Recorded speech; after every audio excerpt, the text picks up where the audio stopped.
Graça e paz, amados de Deus, estamos aí para mais uma aula do nosso curso de História da Teologia. Graças a Deus, me recuperando bem, ainda não 100%, mas creio que minha recuperação melhorou em 90%, não estava nem conseguindo falar de tão rouco, né? E graças a Deus estamos aí para mais uma aula de número 42, na nossa série aqui, no nosso curso de História da Teologia. Nós estamos aí lendo e comentando o livro de Roger Olson, né? História da Teologia Cristã. Estou na página 136. E para você que não me conhece, eu sou o pastor Anderson Porto. Estamos aqui nas internet da vida, compartilhando conhecimento, trocando essa ideia, juntos crescendo, né? Na graça e no conhecimento. E não sei se você já reparou, este canal não tem clube de membros, que é aquele clube de membros onde as pessoas pagam assinatura, elas recebem vídeos exclusivos. Existem algumas razões pelas quais eu não aderi ao clube de membros. Eu prefiro liberar todos os vídeos, mas né, se você sente no coração de nos abençoar, existem várias maneiras de você abençoar esse canal, ajudar esse canal. A primeira é, obviamente, dando like, fazer seus comentários, ajudando aí no engajamento. Você também pode ajudar compartilhando esse vídeo nas suas redes sociais, Telegram, grupo de Facebook, WhatsApp, também grupinho de WhatsApp, certo? E também financeiramente, se você pode assim desejar. Temos aqui embaixo nos comentários, né, o nosso Pix. Você pode fazer qualquer doação, abençoar nosso ministério. Né? Se o Espírito Santo está tocando no teu coração, faça. Né? E se você deseja ser um patrono, um patrocinador mensal, todos os meses ali, a partir de R$5, você, aqui embaixo nos comentários tem um link do apoio, você clica lá, você vai se inscrever. Né? Se você sente no coração de abençoar esse canal com 5, 10, 15, dentro das suas possibilidades, você poderá se tornar um apoiador mensal ali. Fazendo isso, vamos colocar você no nosso grupo do WhatsApp, né? Grupo de WhatsApp, né? No Ponte Teológico, certo? E ali não é um grupo para debate, não, é um grupo onde a gente compartilha ali conhecimento, né? Dicas que estão saindo aí dos livros, lançamentos, canais de teologia, links de estudos, bacana ali o grupo, pessoal bastante movimentado ali, bastante animado, tá certo? Então, vamos para a aula? Vamos lá. Desenvolvimento do cânon cristão, né? Na última aula nós falamos sobre o cristianismo se organizando, certo? Então estamos aí num período aí do século III, aí chegando no século III, e o cânon está, obviamente, se desenvolvendo, né? O cânon que compreende, aí você sabe, os 27 livros do Novo Testamento. Diz aqui o Roger Olson. Como então o cânon cristão das Escrituras, a Bíblia cristã, surgiu? Essa história é extremamente complicada e não poderá ser narrada com muitos pormenores aqui. É, na verdade, uma história controvertida e discutível. Qualquer tentativa de recontá-la será forçosamente alvo de críticas de pessoas comprometidas com uma versão diferente. Apesar disso, o esboço e os acontecimentos básicos dessa história serão tópico do restante do presente capítulo, né? Que é, na verdade, devemos ser honestos, na verdade é alvo de crítica tanto de estudantes que se declaram cristãos e principalmente de historiadores e pessoas que não se declaram religiosas, essa questão do cânon somente ser formado, o cânon dos 27 livros, né? Ser formado no século IV, ou seja, 4 séculos praticamente da era cristã, né? E cada grupo cristão, a Igreja do Oriente, a Igreja do Ocidente, se utilizava de um cânon seu, particular ali, peculiar. Obviamente a Igreja Latina, de falar latina, tinha seus livros preferidos, diferentemente da Igreja Oriental. Havia uma espécie de salada, né? Muitos livros considerados apócrifos, espúrios, né, eram tidos assim, autoestima, e servia muitas vezes de regra normativa para a comunidade a qual ouvia os ensinamentos desses livros, dessas epístolas. Isso era complicado, né? Havia tudo isso. Então, isso é alvo de crítica, alvo de muitas discussões, sendo que a gente precisa sempre entender que aos olhos humanos a verdade era que havia uma salada, um bolo doido. Mas em tudo a gente precisa crer que a mão de Deus estava agindo nisso.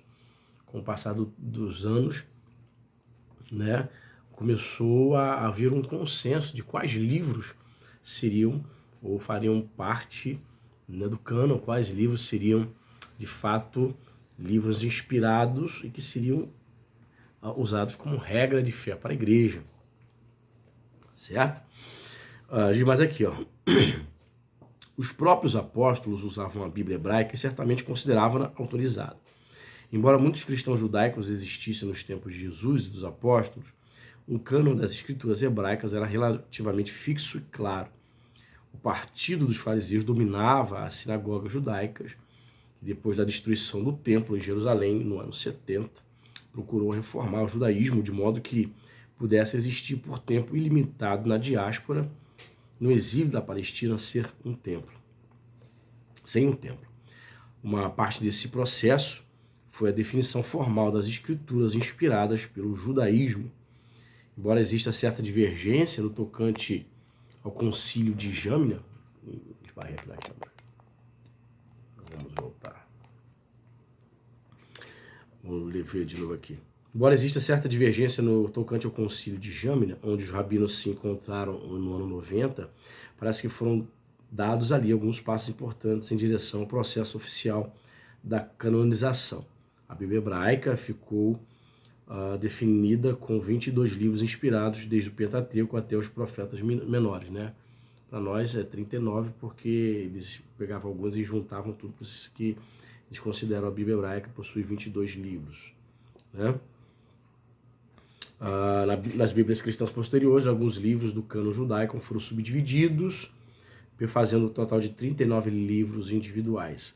A versão grega das escrituras hebraicas, que é chamada Septuaginta, ou versão dos 70, continha todos eles, bem como alguns livros escritos depois de Malaquias, que são principalmente de relevância histórica. Então, a Bíblia protestante, né, muitas pessoas questionam por que a Bíblia protestante tem menos livros que a Bíblia católica e tal. Porque a nossa Bíblia é baseada na Bíblia hebraica palestínica, certo? Na Bíblia palestínica, que contém, digamos, os 39 que nós temos também. Já a Bíblia católica, ela se baseou bem na Septuaginta, que continha os chamados livros apócrifos que, né, a Bíblia católica também tem. Sendo que a verdade é também que os livros apócrifos eram lidos, estimados, né, para a Igreja de Roma. Quando houve a Reforma Protestante, o protestantismo resolveu seguir, né, a Bíblia palestínica, enquanto Roma definiu ali no Concílio de Trento, que foi um concílio, né, realizado em resposta ao protestantismo, definiu que esses 7 livros que continham a mais na Septuaginta também deveriam fazer parte da Bíblia católica, né? Então por isso que você vê aí os 7 livros apócrifos, livros a mais. Tá muito calor aqui no Rio de Janeiro. Deve fazer parte dos livros das Bíblias, melhor dizendo, católicas. Por isso que você vê essa diferença, 7 livros a mais. Esses incluem os livros dos Macabeus e outros livros chamados pelos cristãos de interbíblicos ou apócrifos. A maioria dos primeiros pais da igreja, no século II, empregava a Septuaginta, assim como Paulo e outros apóstolos. Mas, para fazer suas citações, quase sempre usava os 22 livros canônicos e raramente os livros históricos e apócrifos posteriores. Olha que interessante isso, né? Muito interessante. Por exemplo, Paulo se utilizava da Bíblia, da versão grega, para fazer citações, né, nas suas epístolas. Mas, interessantemente, ele não faz menção de nenhum livro que é considerado apócrifo. Em todas as epístolas de Paulo, suas citações são de livros que nós consideramos, nós protestantes evangélicos consideramos inspirados. Ele vai fazer citações de Isaías, né, de outros profetas, de Provérbios, etc., de Salmos. Mas, curiosamente, mesmo utilizando a versão Septuaginta, ele nunca fez nenhuma citação dos livros que nós consideramos apócrifos das epístolas paulinas. Porque se ele fizesse uma citação clara e direta, praticamente nós teremos que aceitar também um livro do tipo Macabeus, Eclesiástico, ou Judite, ou Tobias, por exemplo. Nós teremos que aceitar. A Paulo citou, seria o argumento dos católicos. Ó, vocês precisam ter também, porque Paulo citou. Por que vocês não têm? E com razão eles diriam isso, né? De modo geral, portanto, podemos dizer com segurança que a maioria dos primeiros pais da igreja nos séculos II e III aceitavam a decisão dos líderes judaicos de ampliar o conteúdo das escrituras inspiradas para além do Pentateuco, Gênesis até Deuteronômio, e restringi-lo aos 22 ou 39 livros da lei e dos profetas. Esta, portanto, era a Bíblia das primeiras igrejas cristãs depois dos apóstolos, certo? Então, no primeiro século ali já tínhamos ali a Bíblia hebraica, o Antigo Testamento, ou a Septuaginta ali, com a quantidade de livros que nós conhecemos hoje, né? A Septuaginta, esses livros a mais, mas a Bíblia hebraica mesmo, a Bíblia hebraica que nós seguimos, né? Hoje as versões das Bíblias em outros idiomas são baseadas na Bíblia hebraica e na Bíblia grega, não na Septuaginta ou na versão da Vulgata Latina, certo? Na época de Clemente de Roma e dos demais pais apostólicos, as cartas dos apóstolos e os evangelhos considerados de autoria dos apóstolos ou de seus colegas mais íntimos foram reunidos e chamados apóstolos, justapondo-se com os profetas da Bíblia hebraica. Sendo assim, já antes do ano 200, vários pais e bispos da igreja estavam se referindo a uma coletânea de escritos inspirados e autorizados, conhecidos por os profetas e os apóstolos, e tratando essa massa amorfa como um critério e norma de verdade para a fé e práticas cristãs. No entanto, ainda não existiu nenhum equivalente cristão da Bíblia hebraica que tivesse o reconhecimento oficial ou fosse unanimemente aceito. Os estudiosos, em geral, concordam mais uma vez que a igreja deve muita coisa a um herege. Segundo um grande historiador eclesiástico, a ideia e a realidade de uma Bíblia cristã fora a obra de Marcião, e a igreja que rejeitou a sua obra, longe de estar adiante dele nesse campo, do ponto de vista formal, simplesmente seguiu o seu exemplo. Marcião foi um mestre cristão de grande influência em Roma em meados do século II. Apesar da longa distância que os separava geograficamente, Marcião e Montano eram contemporâneos e tinham certas características em comum. Embora a teologia de Marcião estivesse mais próxima a algumas formas de gnosticismo, ele, da mesma forma que Montano, considerava que a igreja necessitava urgentemente de uma reforma e pôs as mãos à obra para reformá-la, tentando redescobrir e promover o que considerava o ensino verdadeiro e original de Jesus. Marcião foi um dos primeiros hereges gnósticos aí. Ele tinha o seu próprio cânon, ele rejeitava aí o Antigo Testamento, ele dizia que o Deus apresentado no Antigo Testamento não é o mesmo Deus de Jesus Cristo, né? Rejeitava a maioria também das epístolas, dos evangelhos, rejeitava o evangelho de Mateus, de Marcos. Então ele criou um cânon particular, né? Então, ele fazendo isso, a igreja precisou também dar uma resposta e dizer, precisamos ter um cânon, porque esse cara está aí eliminando o que a gente considera aí os livros mais conhecidos, mais usados, os evangelhos, né? Ele está formando um cânon particular. Hoje também é assim, né? Nos dias de hoje temos muito marcianos da vida aí, rejeitando muita coisa nas escrituras e só tomando para si textos que lhe convém para justificar suas heresias, para justificar os seus falsos ensinamentos, né? São os marcianos da vida aí, da atualidade, formando os seus canos particulares. Diz mais aqui Roger Orson: para tanto, segundo Marcião acreditava, seria necessário remover do cristianismo todos os vestígios do judaísmo, inclusive a Bíblia hebraica e seu Deus Yahvé. Para ele, o AT não tinha mínima validade para os cristãos e o Deus descrito nele era um semideus tribal, sanguinário, que não merecia adoração ou culto dos cristãos. Você sabe que na academia eles ensinam isso? Muitos teólogos na academia eles vão dizer que existe o Deus tribal Yahvé, tinha também outro Deus, o El. Então esses deuses eram todos adorados em vários lugares, depois foi unificado num só. Assim é que o homem tenta fazer, desconstruir a fé no Deus Criador, né? As semelhanças entre Marcião e gnosticismo aparecem na sua ideia de que o Deus do AT criou erradamente a matéria e que matéria é a origem do mal. Para Marcião, o Yahvé do AT era mais demoníaco do que divino. Chamava esse Deus do Antigo Testamento de Demiurgo, um Deus que criou a matéria e que a matéria é má. Isso é um conceito muito presente no gnosticismo ali do século II, e não foi diferente. Ele ensinou também a mesma coisa, né?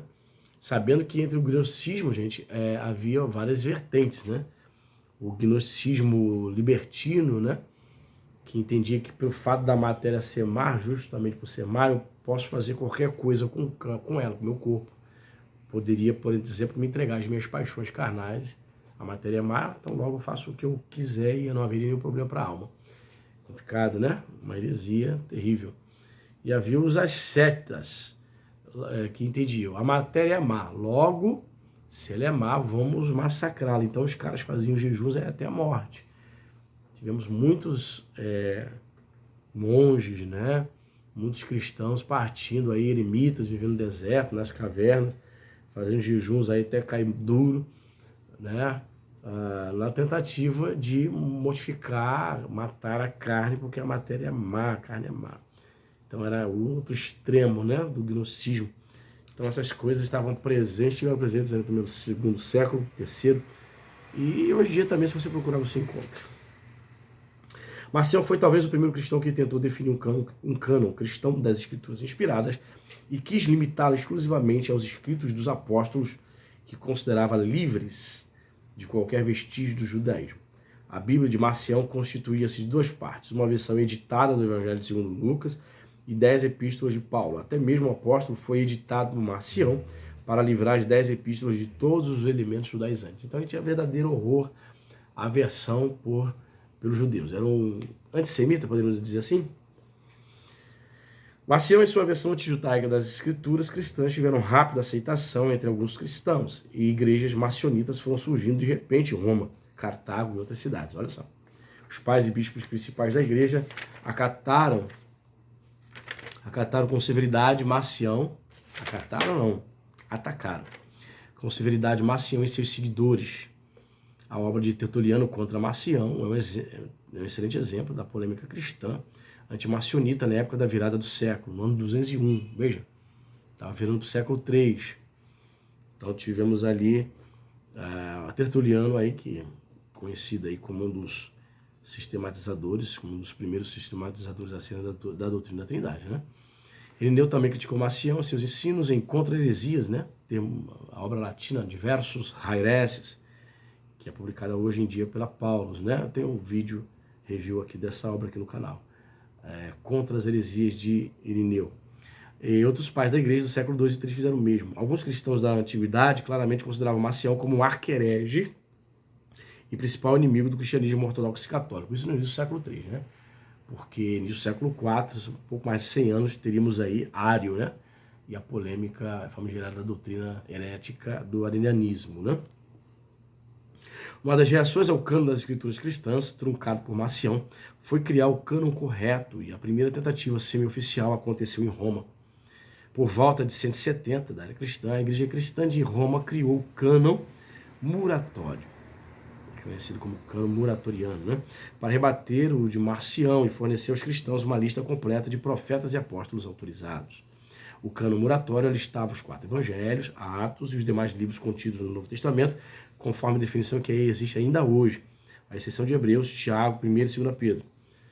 Há quem diga que há teólogos que dizem que foram epístolas que, assim, as últimas a serem aceitas, né? Tiveram mais dificuldade de formar esse cânon. Quais foram? Tiago, 2 Pedro, Apocalipse, né? Hebreus, epístolas que foram fechando esse cânon um pouco tardiamente. Aqui diz aqui que esse cânon muratoriano incluía ainda a sabedoria de Salomão, olha, mas notavelmente excluía o sempre popular e influente o pastor de Hermas. Curioso, porque o pastor de Hermas ali, na virada do século II para o século III, era altamente estimado por muitos pastores, por muitas igrejas. Portanto, por alguma razão, foi excluído do cânon muratoriano, que é o cânon que dá base para o nosso cânon hoje de 27 livros, certo? E diz mais aqui, o cânon muratório representa um passo crucial no desenvolvimento da vida organizacional oficial da Igreja Cristã. Foi a primeira tentativa de identificar uma lista definitiva de escritos cristãos com o mesmo nível da Bíblia hebraica. Embora essa lista não seja da versão definitiva, certamente contribui para o pensamento cristão ficar tomado pela ideia de uma Bíblia cristã e deixou claro que não excluiria as escrituras hebraicas, nem estaria aberta para incluir toda e qualquer nova profecia ou escrito supostamente inspirado. Eis a razão porque também o movimento montanista foi rejeitado. Nós temos vídeo aqui falando sobre ele, né, aqui nessa série, sobre esse movimento montanista, né, montano. Por quê? Porque a ortodoxia tinha o seguinte entendimento: não há mais espaço para novas revelações, não há mais espaço para novos ensinamentos. Temos que definir isso aqui.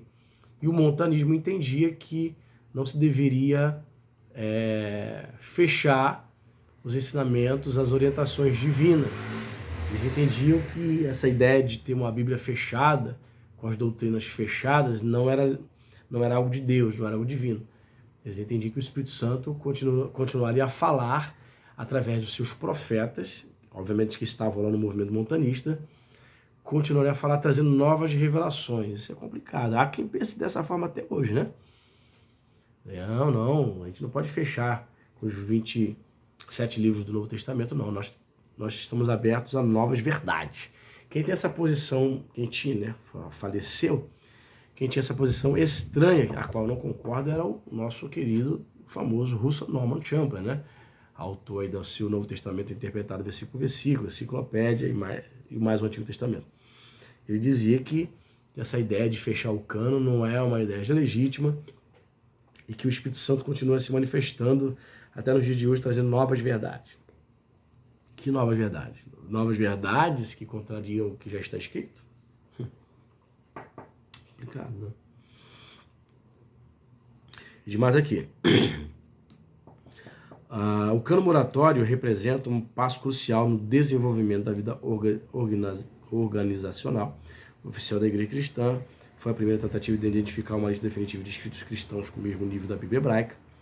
Embora essa lista não seja da versão definitiva, certamente contribuiu para o pensamento cristão ficar tomado pelas ideias de uma Bíblia cristã e deixou claro que não excluiria as escrituras hebraicas, nem estaria aberta para incluir toda e qualquer nova profecia ou escrito supostamente inspirado. Já tinha lido esse trecho.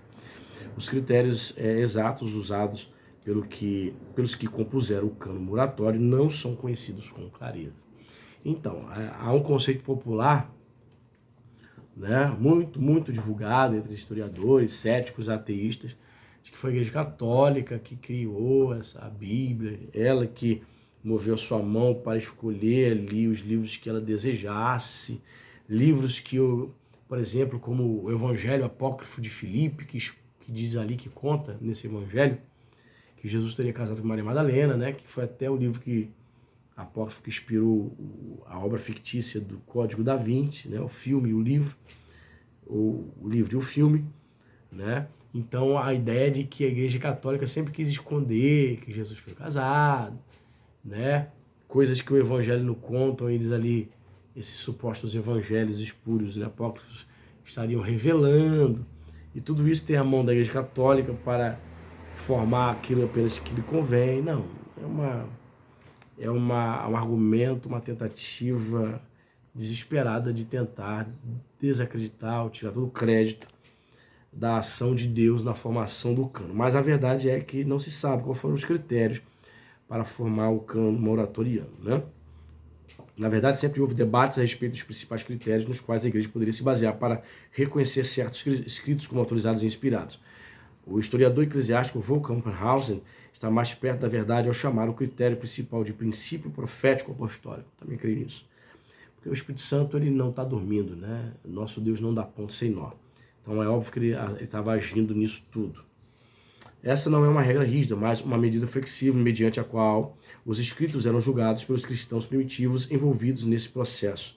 O princípio profético apostólico significa simplesmente que os livros e as cartas precisavam ser amplamente reconhecidos por todas as igrejas cristãs como uma reflexão da autoridade apostólica, se não tiverem sido escritos por um apóstolo, e como uma apresentação de verdades importantes para a salvação e o viver cristão.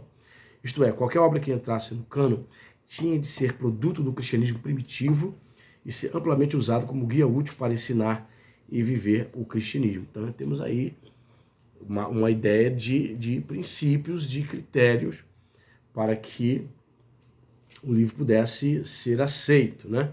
Ele diz mais aqui, os pais da igreja, como Irineu, Tertuliano e Orígenes, criaram suas listas de escrituras cristãs, que de certa forma variavam um pouco do cânon muratório entre si. Ok? Vamos ver se a gente consegue fechar esse capítulo aqui. Irineu listou os 4 evangelhos e a maioria das epístolas posteriormente canonizadas, que tratavam claramente como escrituras inspiradas e autorizadas. Rejeitou os evangelhos dos gnósticos e o cânon truncado de Marcião. Pois é, aliás, né, a obra de Irineu, Adversus Haereses, né, contra as heresias, foi um ataque direto aos gnósticos, né? Então, obviamente, ele rejeitar esses pseudo-evangelhos, né?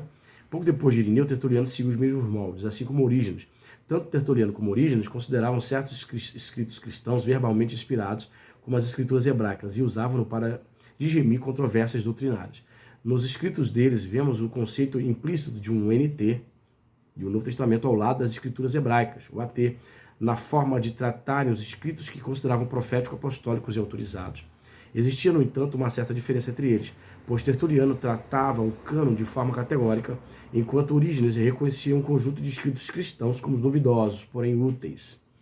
De acordo com von Campenhausen, é inegável, abre aspas por aí, é inegável que tanto o Antigo Testamento como o Novo já tinham, em essência, chegado à sua forma, ao seu propósito final, por volta do ano 200, segundo esse historiador, né? Agora, a verdade é que ia passar mais de 100 anos aí para esse consenso ser aceito na igreja. Ano 300 e bordoado, certo? Então, a gente nota que, assim, digamos assim, a forma, podemos assim dizer, no final do ano 200 estava praticamente pronta, né? Todos os nossos livros que nós conhecemos, dos 27, né? No final do primeiro século já estavam escritos. Essa que é a verdade. Essa declaração talvez pareça um pouco otimista diante das discrepâncias entre as listas de escrituras cristãs fornecidas por Tertuliano e Orígenes, escritas aproximadamente naquela data e pouco depois. Entretanto, não deixa de ser verdade a afirmação de von Campenhausen, mormente em relação aos que relegariam a data muito posterior toda a ideia de um NT e Bíblia cristãos. Então, quando vai estudar um teólogo, geralmente alemão, acadêmico, liberal, eles vão jogar as epístolas, os evangelhos depois do século I, ano 100 e pouco. Então, umas datas exageradas, né? Tardiamente exageradas. Eu particularmente rejeito e não acredito nelas. E demais, não se pode ler Irineu, Tertuliano, Orígenes sem notar sua devoção e submissão aos escritos que consideravam especialmente inspirados e autorizados para os cristãos. E apesar de algumas diferenças, as listas apresentavam muitas coincidências. Os principais debates a respeito de quais escritas deviam ser incluídas no cânon cristão das escrituras giravam em torno de Hebreus, 1 e 2 Pedro, Judas, 3 João, Apocalipse, Tiago e o Didaquê. Olha só, o Didaquê quase que entra para o cânon, hein? Interessante, né? Pastor de Hermas e a Epístola de Barnabé. Esses dois livros aqui também quase entraram no cânon. Muitas listas de muitas igrejas como livros inspirados entravam Pastor de Hermas e Epístola de Barnabé. Né? São obras que você baixa da internet e traduzir para o português sem nenhum problema, né? Mas que tem uma certa pegada ascética. Talvez tenha sido isso que elas não tenham entrado, né? Alguns pais da igreja primitiva, bem como algumas congregações, tratavam até mesmo o primeiro Clemente como parte das escrituras. Paulatinamente, no entanto, foi-se chegando ao consenso de que todos os escritos da primeira lista, de Hebreus a Tiago, deveriam ser incluídos por causa do seu amplo uso em todas as igrejas cristãs, embora alguns fossem totalmente conhecidos em algumas igrejas, por causa da sua ligação com os apóstolos. Judas foi aceito finalmente, segundo parece, somente por causa da tradição amplamente aceita de que o autor era irmão de Jesus. As obras da segunda lista mencionada de Didaquê e a Epístola de Barnabé foram rejeitadas a respeito de algumas igrejas e pais da igreja que se consideravam inspiradas, porque careciam de qualidade profética apostólica essencial e de ligação com o cristianismo primitivo, né? O Didaquê foi escrito no segundo século já, a maioria dos estudiosos já concordam com essa meados do segundo século, muito tardiamente, então estava muito distante aí das epístolas, dos evangelhos, né? Com razão não foi incluso, ok? A epístola de Judas, né? Se você pegar um teólogo liberal, cara, vão dizer que a epístola de Judas é de tardia, meados do século II, e muitos nem acreditam que tenha sido o irmão de Jesus que tenha escrito, né?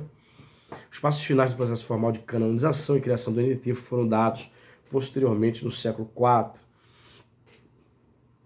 A primeira lista contendo somente os 27 livros de Mateus ao Apocalipse, e mais nenhuma foi criada por Atanásio, bispo de Alexandria e principal defensor da ortodoxia, na sua carta pascal às congregações cristãs do Egito, no ano 367. Então, meados do século IV, já estava definido o Novo Testamento como nós conhecemos hoje, né? O texto de Atanásio não dá a menor impressão de que apresentava qualquer ideia nova. Pelo contrário, parece querer estabelecer a tradição normalmente aceita. 2 sínodos foram convocados na África do Norte, em Hipona e Cartago, em 393 e 397, respectivamente. Os 2 declararam a lista de Atanásio como definitiva e autorizada. A partir de então, a questão do NT estava resolvida.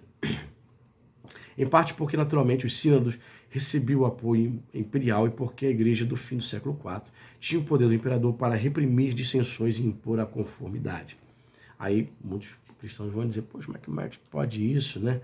Usando o poder temporal, político, para poder para defender questões, né, espirituais? Pois é, foi assim que aconteceu.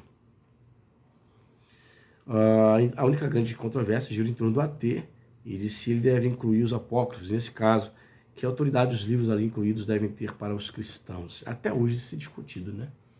O que se deve praticar, o que se não deve praticar, né? O que é normativo para a igreja e o que não é normativo para a igreja em relação ao Antigo Testamento. A igreja cristã organizou-se por volta do ano 300. Naquela época já existia uma catedral cristã próxima ao Palácio Imperial em Nicomédia, e a paisagem do império estava marcada por basílicas. Os bispos governavam com autoridade sobre as igrejas. A liturgia cristã padronizava-se. Existia um credo para avaliar a ortodoxia e para todos os fins práticos a igreja tinha a sua Bíblia autorizada. Sínodos de bispos reuniam-se ocasionalmente para dirimir disputas. Um sistema penitencial estava sendo desenvolvido para determinar como deveria ser avaliado o arrependimento de cristãos desobedientes. A grande igreja estava crescendo, altamente estruturada e formalizada, com sés, né, bispos. Há quem diga que aqui é o começo, né, da queda, do afastamento daquela igreja primitiva de Atos, né? Só lhe faltava poder político para impor sua ortodoxia aos cismáticos que alegavam ser cristãos, mas que não seguiam o cristianismo católico e ortodoxo. Esse poder não demoraria a aparecer na pessoa do imperador Constantino o Grande, que se converteu ao cristianismo católico em Roma entre os anos de 311 e 313. Já falei isso em outro vídeo, mas eu posso falar de novo. Eu particularmente também não acredito que ele tenha se convertido, ele colocou aqui também entre aspas, também não entender que ele não acreditava. Por quê? Porque ele supostamente se converte, né, ao cristianismo e durante toda a sua vida como cristão ele simplesmente se recusa a se batizar. Você precisa se batizar, imperador. Não quero não. Não quero. E ele só é batizado praticamente quase que à força no seu leito de morte, já moribundo. Estranho, não? Na minha opinião, eu acho que foi uma jogada política. Ele fingir que era cristão, né? Os cristãos eram um número muito grande no Império, ele usou aquela seguinte jogada: já que não pode vencê-los, junte-se a eles, né? Entretanto, a maior ameaça à unidade cristã e talvez ao próprio Evangelho viria não da parte das seitas heréticas e cismáticas, nem dos inimigos fora da grande igreja, mas de dentro da própria igreja.